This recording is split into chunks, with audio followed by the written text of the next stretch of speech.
Once more, we have our picture of a point x naught, y naught, rate of change f sub x in this direction, rate of change f sub y in this direction. Understood that f sub x and f sub y are evaluated at whatever point x naught, y naught. And we ask now, we know that if we have a unit vector in a direction that makes angle theta with the positive x-axis, that the directional derivative is f sub x cosine theta plus f sub y sine theta. We ask in what direction, okay, what of all the possible directions for the vector u, in what direction does the value of f change the most quickly? So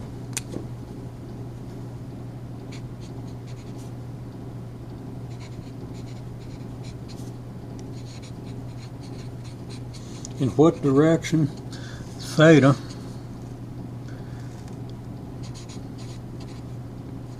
does f change most quickly? Now, most quickly is not a real precise mathematical term. Most quickly might be in the positive or negative direction, but we're going to address this question and try to make it a little more specific. Now, it's very easy to find that direction. If you know the values of fx and fy, then you just have some number times cosine theta plus some number times sine theta. You try to find the maximum of that number because, of course, this directional derivative is the rate at which the value of f changes with respect to displacement in the direction theta. So we want to maximize this. We want to find the value of the direction angle theta that gives us the maximum possible value.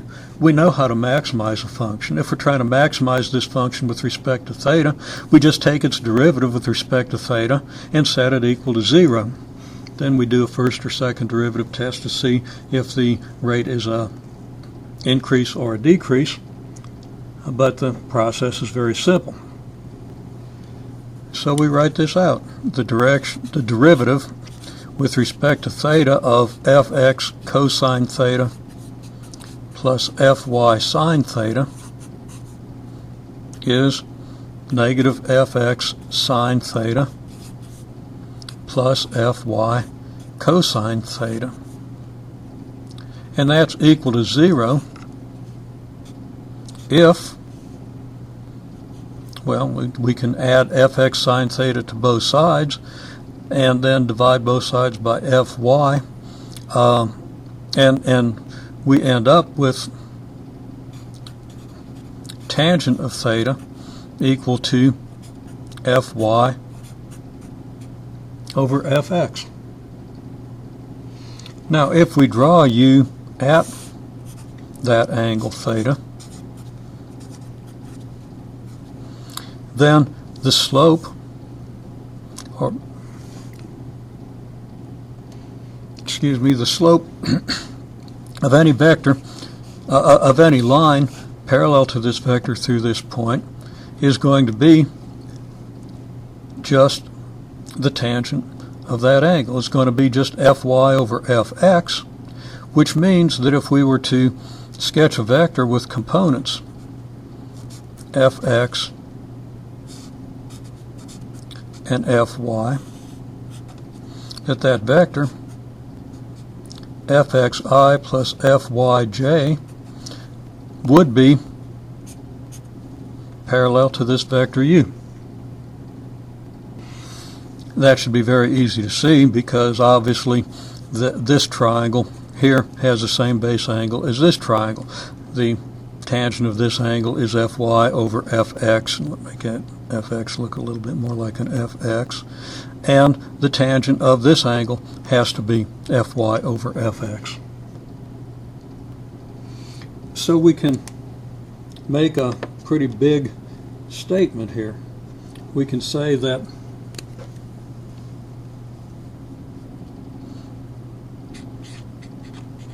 the direction of maximum change is the direction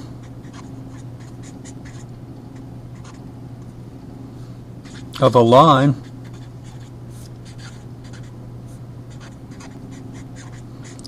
parallel to fxi plus fyj. This vector has a name. We call this vector the gradient.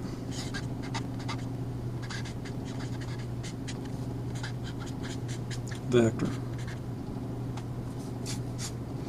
We'll see very shortly just how useful and how profound the information we get from this gradient vector can be to conceptualizing and solving a wide variety of problems. Now, a line parallel to the gradient vector goes off in two directions. There's this direction and there's this direction. If u is parallel to the gradient vector, then there's the question of whether our change is positive or negative in this direction and positive or negative in this direction. Should be clear that if we have if in the xy plane we move along a line parallel to the u vector through the point x0, y0, that if f is increasing at x0, y0 as we move in one direction, then it's decreasing as we move in the other direction. Now we can derive that result algebraically, but just intuitively that should be fairly clear.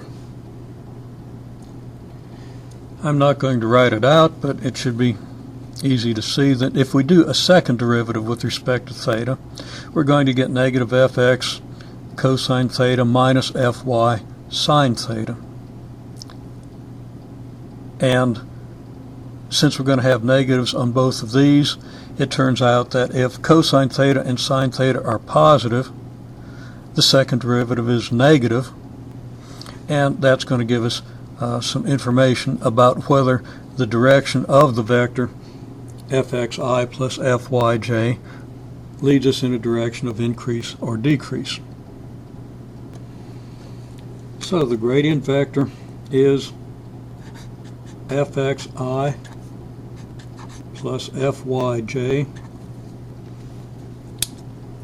I've already stated that by taking a second derivative of this function with respect to theta, we can get information about the direction of greatest increase, and it's going to turn out that the direction of the gradient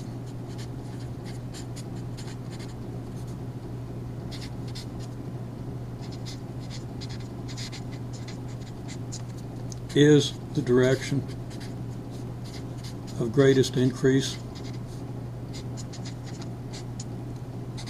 and I guess to be careful I should say the greatest rate of increase, and also that rate is the magnitude of the gradient.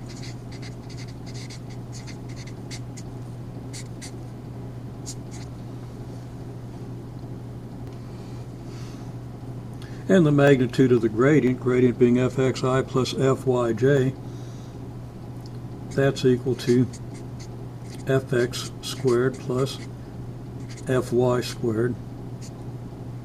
And didn't leave myself room to put the square root sign in there.